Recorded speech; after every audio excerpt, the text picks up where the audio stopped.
Découvrez un extrait exclusif de ce livre audio et profitez d'un essai gratuit sur Audible via le lien dans la description. J'écris depuis un point fixe de l'histoire, le 13 juillet 2024. Depuis une image, celle de Donald Trump brandissant le poing après sa tentative d'assassinat au cours de son meeting de campagne en Pennsylvanie.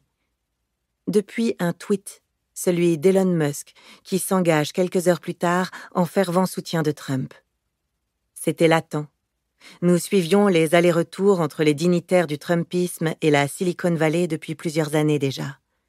Mais à la seconde où il publie son message, Musk accélère la collusion brutale et instable entre la puissance des technologies et le pouvoir politique.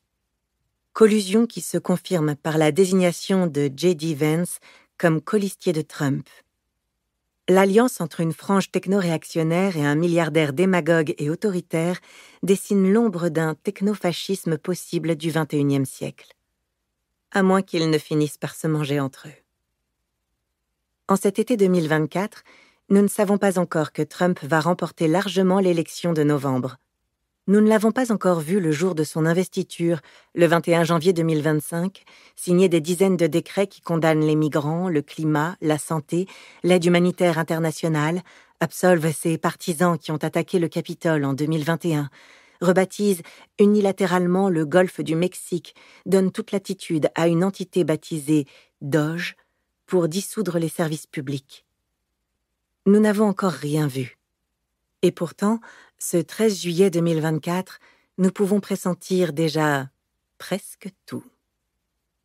Au moment où j'entame l'écriture de ce livre, j'essaie de mettre en cohérence l'emballement des événements de cet été-là avec la conviction que nous basculons. Mais vers quoi?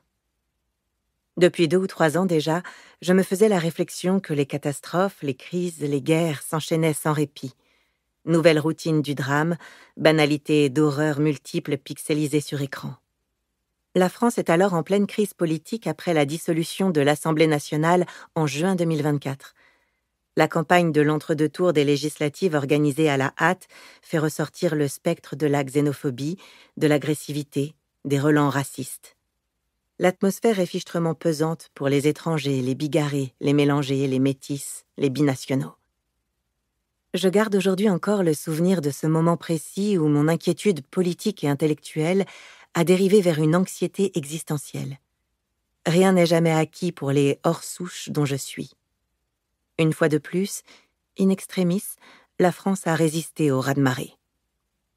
Des 2 côtés de l'Atlantique, combien de fois allons-nous voter au bord de l'abîme? À chaque élection maintenant, la tempête menace, de plus en plus fort. Dans l'atmosphère oppressante de l'été, nous savons bien que nous sommes les contemporains malheureux de quelque chose qui pourrait finir par nous avaler.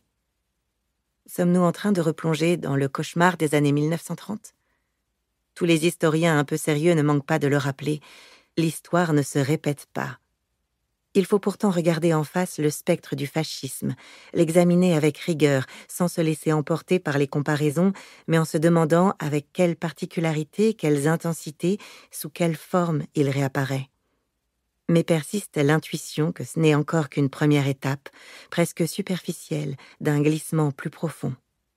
Une rupture plus structurelle est en train de reconfigurer l'avenir. Au-delà des seules incarnations, si la puissance américaine invente la nouvelle grammaire d'un pouvoir hybride, et si le logiciel même de ce pouvoir est reprogrammé par une élite technologique propriétaire d'hypertechnologie attentionnelle, alors comment qualifier ce qui se met en place? Mais n'allons pas trop vite en besogne, et revenons un instant à la grille de lecture fasciste, point de départ pour entreprendre cette cartographie. Autrefois, le fascisme était un enfant de systèmes politiques et économiques malades, plus ou moins démocratiques.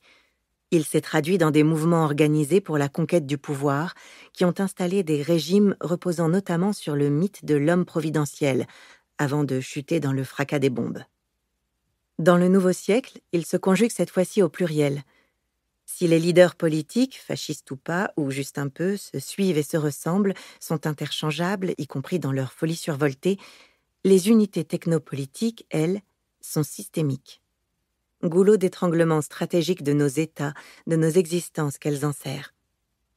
Lorsque quelques technologues aux sympathies profondément antidémocratiques s'insèrent directement dans le jeu démocratique, quand ils ne dépendent d'aucune élection, d'aucune légitimité populaire, quand ils sont pourtant les nouveaux piliers de notre système économique, géopolitique, social, cela n'annonce pas l'éventualité d'une menace, c'est déjà un problème. Leur puissance débridée nous échappe. Notre droit se bat, mais il est faible. La conscience citoyenne, éreintée face à l'ampleur des tâches herculéennes à mener, éclot péniblement. Pendant ce temps, certaines de ces unités poursuivent un agenda idéologique tracé, ne souffrant aucune contradiction. Quel sera l'esprit de notre temps ?